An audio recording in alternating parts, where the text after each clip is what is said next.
Personne d'autre qui pourra me défendre. Je suis là jusqu'à la fin de tes jours.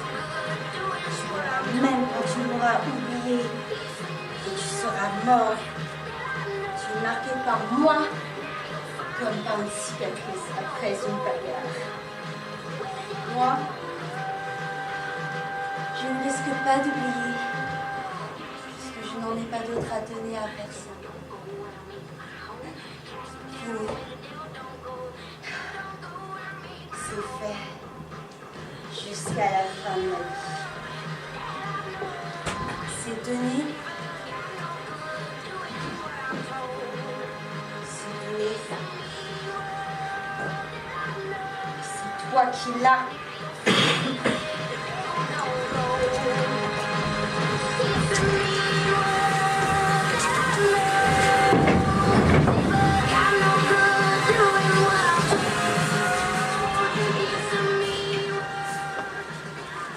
Je suis triste, patronne.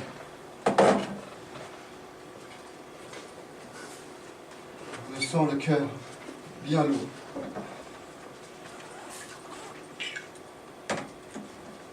Je ne sais pas pourquoi.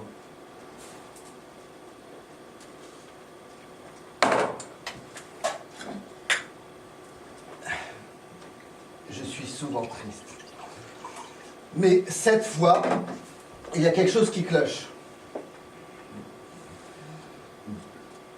D'habitude, lorsque je me sens ainsi, avec le goût de pleurer ou de mourir, je cherche la raison de cet état. Je fais le tour de ce qui m'est arrivé dans la journée, dans la nuit et la veille. Et je finis toujours par trouver un événement sans importance qui, sur le coup, ne m'a pas fait d'effet.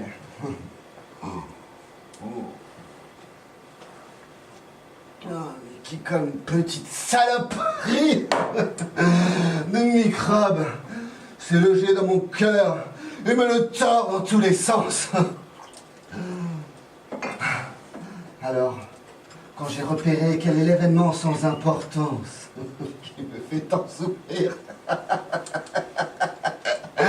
j'en rigole. Le microbe est écrasé comme un pou par un ongle et tout va bien.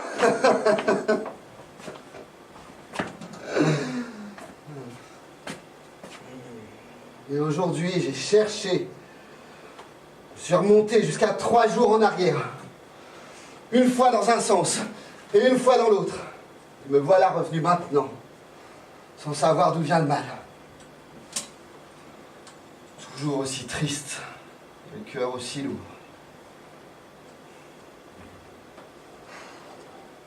Vous tripatouillez trop dans les cadavres et les histoires de Macro, inspecteur.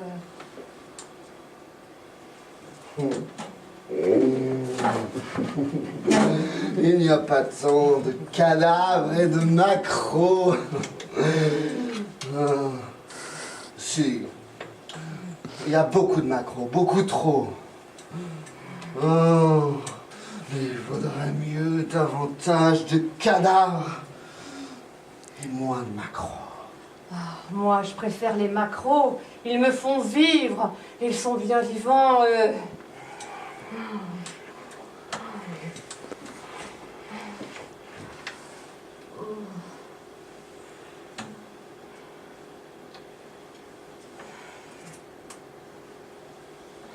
Il faut que je m'en aille.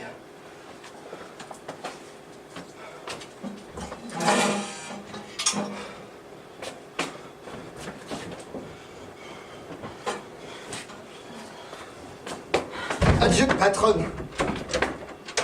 Il ne faut jamais dire adieu, inspecteur.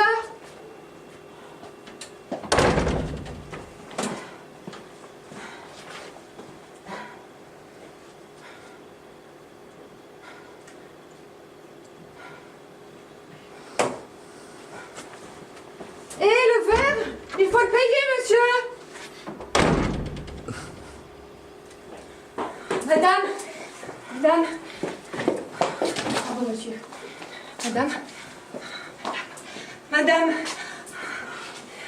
Des forces diaboliques viennent de traverser le petit Chicago.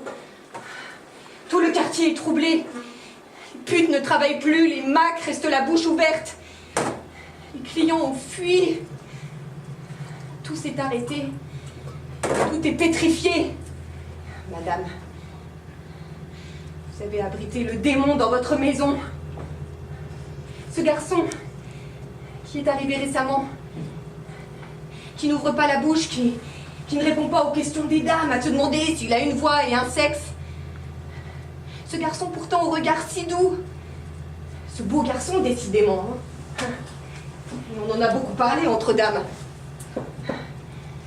Voici qui sort derrière l'inspecteur. On l'observe bien, nous, les dames, on rigole, on fait des suppositions. Il marche derrière l'inspecteur, qui semble plongé dans une réflexion profonde. Il marche derrière lui comme son ombre. Et son ombre rétrécit comme au moment de midi. Il est de plus en plus près du dos courbé de l'inspecteur. Et brusquement, il sort un long poignard de son habit, le plante dans le dos du pauvre homme. L'inspecteur s'arrête, il balance doucement la tête comme si la réflexion profonde dans laquelle il était plongé venait de trouver sa solution. Puis tout son corps balance et s'effondre sur le sol. Le garçon avait les yeux fixés sur le revolver de l'inspecteur. Il se penche, le prend, le met dans sa poche et il s'en va. Il s'en va tranquillement. Avec la tranquillité du démon, madame. Car personne n'a bougé. Tout le monde, immobilisé, l'a regardé partir et il a disparu dans la foule. C'était le diable que vous aviez sous votre toit, madame. De toute façon, avec le meurtre d'un inspecteur, ce garçon, il est fichu.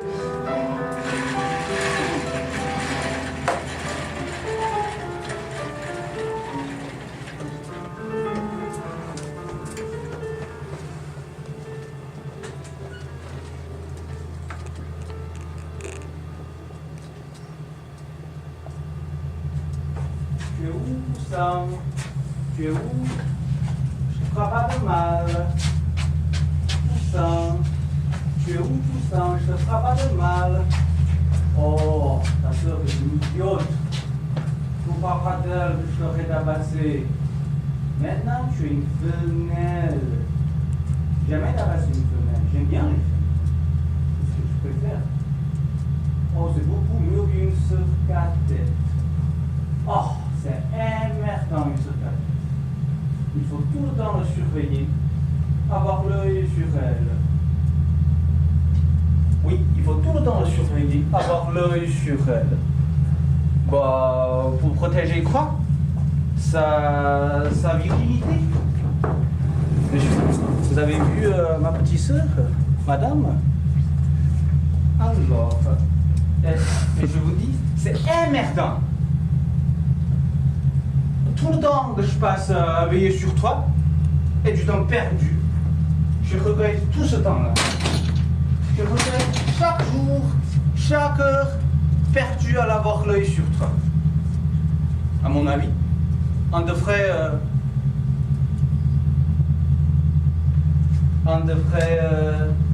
déflorer les gamines dès qu'elles sont gamines. Parce que comme ça, on fiche qu'à la paix auprès des aînés. Ils n'auraient plus rien à surveiller, ils pourraient passer leur temps à autre chose. Moi, je suis bien content que tu te sois fait sauter par un mec, parce que comme ça, j'ai la paix. Tu fais ton chemin, je fais le mien. Je ne te traîne plus derrière moi comme un poulet. Viens plutôt boire un verre avec moi. Il faut que tu apprennes, dès maintenant, à ne plus baisser les yeux, à ne plus rougir, à aussi regarder les garçons. Tout cela, c'est fini. Sois effondré, lève la tête, regardez les mecs, dévisage-les, il adore cela. Ça ne sert à rien d'être modeste une seconde de plus. Éclate-toi, ma vieille, éclate-toi. Et tout de suite, lâche de la nature. Va travailler dans le petit Chicago avec vite, faites-moi vite. Tu gagneras du fric et tu seras à la recherche de personne. Et peut-être un jour, on se croisera dans les bars ou se drague. Je te ferai un petit signe et on sera fragile de barbe. Bon, c'est moi et Merton et on s'amuse de plus. Ne perds plus ton temps et baisse les yeux et serre les jambes. Ça ne sert plus à rien. De toute façon, maintenant, le mariage est fichu. Ça va être le coup de te surveiller pour le mariage. Ça va être le coup que tu baisses les yeux timidement jusqu'au jour de mariage. Mais maintenant, le mariage est fichu. Alors que tout le reste est fichu aussi. Voilà, Rapoussin, tu es sauté par mec, c'est ça, tu es sauté, hein? En un seul coup comme cela, tout est fichu. Le mariage, la famille, ton père, ta fragile, et moi j'en fous. Ton père ronfle de misère, ta mère pleure. Vous me laissez ronfler et pleurer, quitter la maison. Je te pliage, hein, je te pliage. Tu es femelle maintenant. Et moi je m'en fous. Moi je m'en fous, hein. Moi je m'en fous, tu la pliage. Tu vas avoir 40 ans. C'est pareil, tu es pliage. Et tout le monde s'en fout. Et moi j'en fous, j'en fous, j'en fous.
Un vieil homme.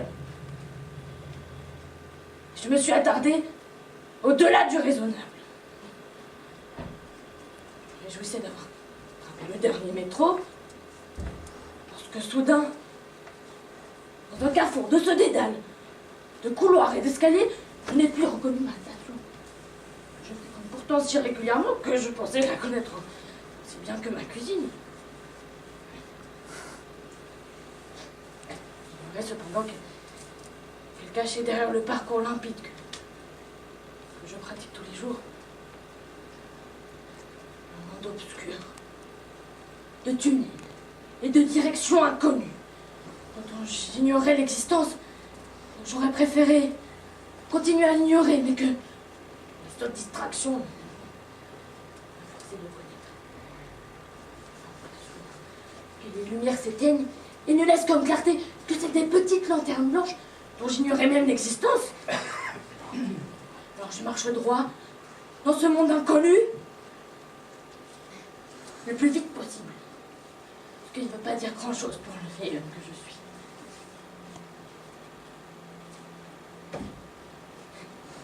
Lorsqu'au bout d'interminables escaliers mécaniques à l'arrêt, je crois apercevoir mes yeux, patatras! Grillage en interdit l'accès. Alors me voilà. Dans une situation bien fantaisiste pour un homme de mon âge.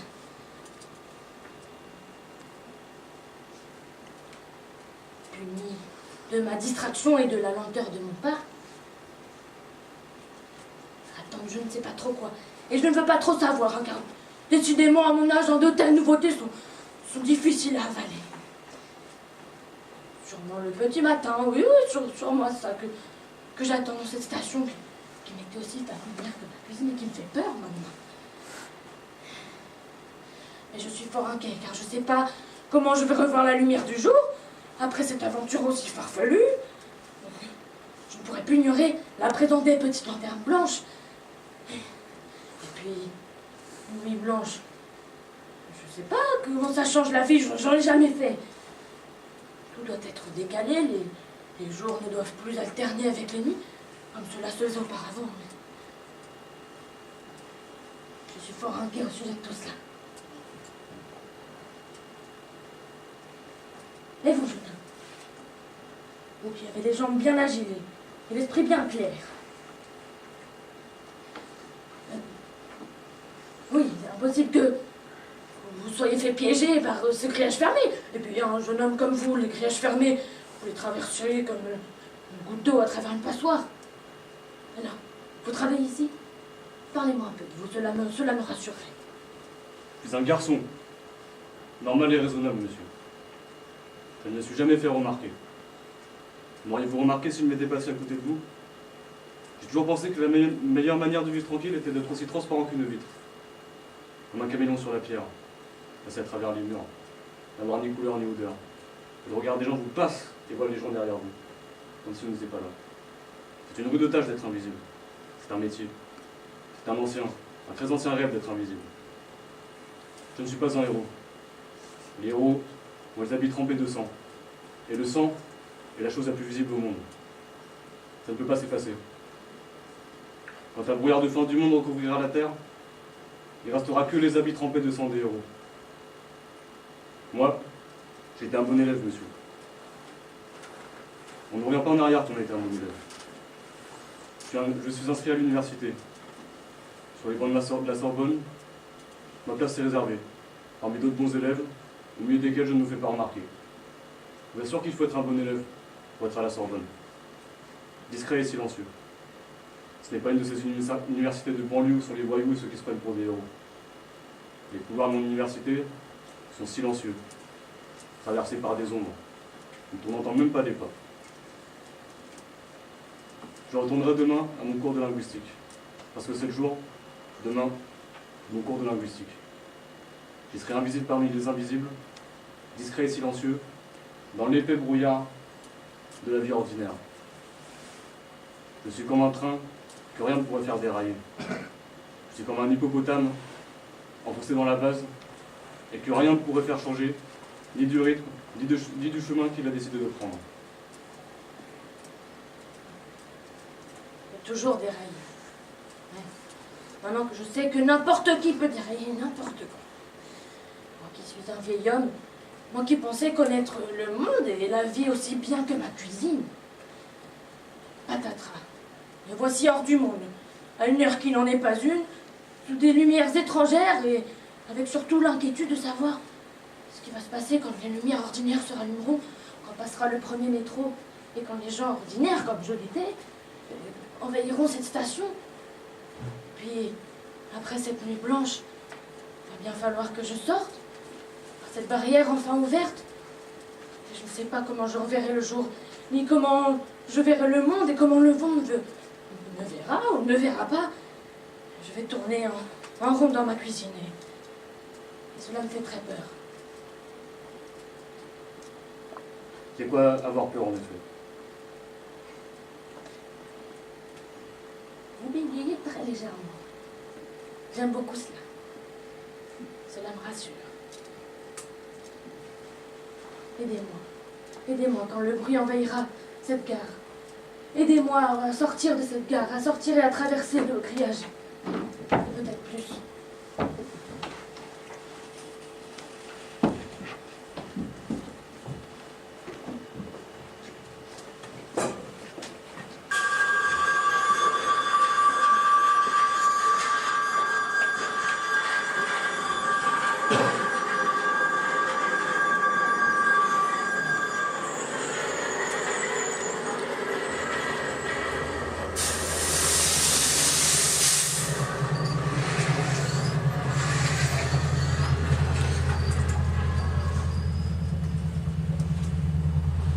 T'interdis de partir. Tu n'as pas d'ordre à me donner. Je suis désormais plus vieille que toi. Qu'est-ce que tu racontes? Tu as un petit moineau perché sur une branche. Moi, je suis Dame Serénée. une vieille fille qui ne connaît rien à rien. Moi, je suis vieille. Je suis violée. Je suis perdue. Je prends mes décisions toute seule. Je suis pas ma petite sœur qui me faisait toutes ces confidences.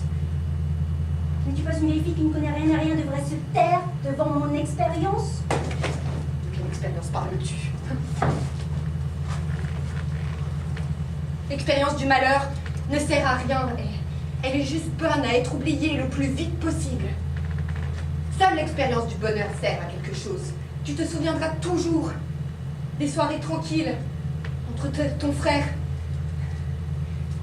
ta sœur et tes parents. Jusqu'à ce que tu sois vieille, tu te souviendras de cela. Tandis que le malheur qui s'est abattu sur nous, tu l'oublieras bien vite en les tournant, sous le regard de ta sœur, de ton frère et de tes parents. Ce sont mes parents, mon frère et ma sœur que j'oublierai et que j'oublie déjà, mais non pas mon malheur. Ton frère te protégera, ton petit Martinet. Il n'aimera plus que personne ne t'a aimé, car il n'a jamais aimé personne comme il t'a aimé. Il sera à lui seul tous les hommes dont tu auras besoin. Je ne veux pas être aimée. Ne dis pas cela. Il n'y a que cela qui vaille quelque chose dans cette vie. Comment oses-tu dire cela? Tu n'as jamais eu aucun homme. Tu n'as jamais été aimée. Tu as été toute seule toute ta vie. Et tu as été très malheureuse. Je n'ai jamais été malheureuse, sauf de ton malheur à toi. Si, tu as été très malheureuse. Je t'ai souvent surprise en train de pleurer derrière le rideau. Mais je pleure sans raison, à des heures régulières, pour prendre de l'avance. Maintenant, tu ne me verras jamais plus pleurer parce que j'ai pris beaucoup d'avance. Pourquoi veux-tu partir? Je veux le retrouver. Tu ne le retrouveras pas. Je le retrouverai. Impossible. Tu sais bien que ton frère a essayé pendant des jours et des nuits pour te venger. Mais moi, je ne vais pas me venger. Alors je le retrouverai. Qu'est-ce que tu feras quand tu l'auras retrouvé? Je lui dirai quelque chose. Quoi? Quelque chose. Où penses-tu le retrouver? Me dit Chicago.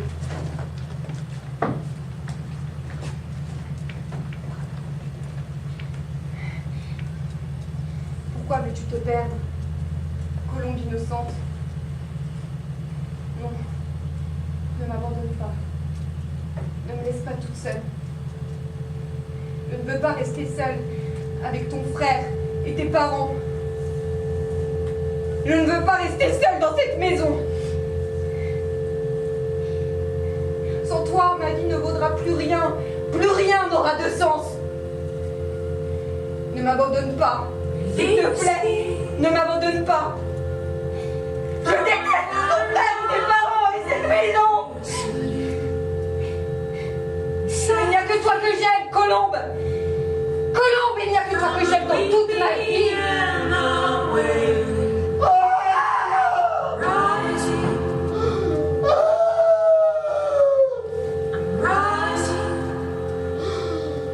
Votre mère a caché la bière. Ah, je vais la battre comme je le faisais jadis. Pourquoi j'ai arrêté un jour? J'avais le bras fatigué. Mais j'aurais dû me forcer. La battre. C'est un exercice. Ne pas faire par quelqu'un d'autre. J'aurais dû continuer de la battre tous les jours à heure régulière. Et voilà. Aujourd'hui, elle me cache ma bière. Et je suis sûr que vous êtes coupable. Il en restait sa bouteille. Bouteille. Ah! Je vous battrai 5 fois chaque coup si je ne les retrouve pas. Ma tourterelle dans le petit chien. Comme tu dois être malheureuse, et combien tu le sauras. Votre père est encore sous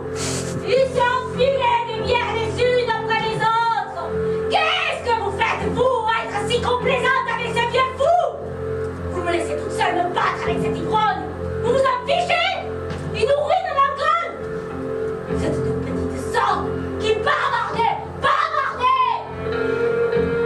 Laissez tout seul mon ventre avec cette rose d'ivoire. Qu'est-ce que c'est que ce sac? Elle va chez son amie pour y passer la nuit. Son ami? Qu'est-ce que c'est que cet ami? Qu'est-ce que c'est que cette histoire entre amis? Entre filles? Qu'a-t-elle besoin de passer la nuit chez son